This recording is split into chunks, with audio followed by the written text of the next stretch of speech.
আপনি কি চান? সারা পৃথিবীর চ্যালেঞ্জ, আপনি কি রত্ন চান আমার কাছে সব ধরনের রত্ন আপনি পাবেন।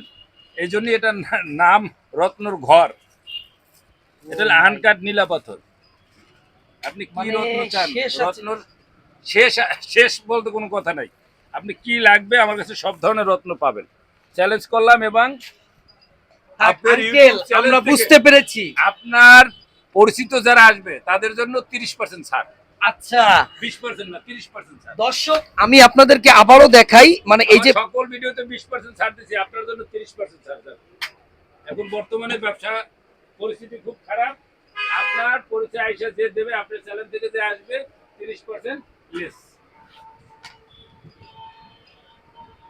আপনারা মানে আমি জানি না আপনারা এর আগে এইরকম দেখছেন কিনা, তবে নতুন যদি দেখে থাকেন একটু ভিডিওটা শেয়ার করবেন। এখানে আসলে আমি যে ধরছি এই দোকানটাতে আসছি, মানে এখানে একটা ঘ্রাণই পাচ্ছি অন্যরকম, এবং এখানে এত মানে ওনার কাছে মূল্যবান পাথর বা রত্ন আছে যেটা আপনি শেষ করতে পারবেন। এখানে এমন আছে পাথরের কি জানি দেখা যাচ্ছে এটা ডিমও পাওয়া যাচ্ছে, এবং এই যে এখানে যতগুলো দেখাইছে এর থেকে আরো মানে আরো আরো কত গুণ আছে বললে শেষ করতে পারবো না। এই যে এগুলি সব পানিতে ভিজানো জেতা পাথর। এই যে আচ্ছা আচ্ছা এই যে এগুলো সংগ্রহ করছেন আপনি কিভাবে? মানে এই যে সব জাতা পাথর। এই যে শুধু বলে যে অরিজিনাল পাথর।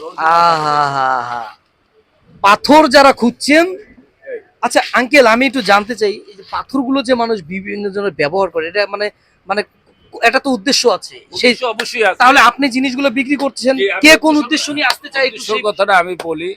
পাথর ব্যবহার করে আগে মানুষ গয়না শখে ব্যবহার করত। আচ্ছা আচ্ছা এখন মানুষ রত্নর দিকে ঝুঁকে পড়ছে, কারণ রত্ন কখনো ক্ষয় হয় না। আচ্ছা স্বর্ণ পড়তে পড়তে ক্ষয় হয়, রত্ন পড়লে আর ক্ষয় হয় না। এরা যত পুরনো তত দাম বাড়ে।